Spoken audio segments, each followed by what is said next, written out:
Hindi na bago ang kalamidad na tumatama sa Pilipinas. Dahil sa mga sakuna, may mga buhay na naapektuhan at nawawala.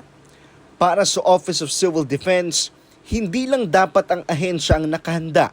Kailangang nakahanda rin ang taong bayan. So we need to continue and improve on what we are doing because I firmly believe that we can become victors over disasters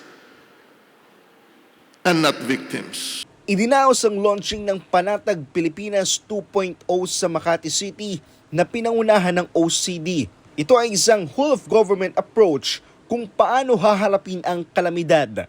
Nanindigan ng mga ahensya na maihatid sa publiko ang tamang impormasyon ng paghahanda. Filipinos are already moving. We are responding, adapting, and preparing for our communities to our institutions. Each of us is part of this nationwide movement towards resilience. Kabilang sa mga proyekto nila ang paglalagay ng mga posters at audiovisual presentations sa mga public terminals na magbibigay kaalaman sa publiko kung paano maghanda tuwing may disaster.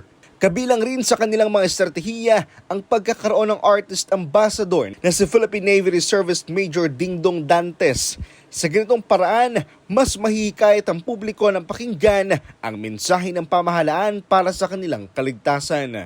Nasaksihan ko po kasi mismo on the ground ang epekto ng mga disasters na ito.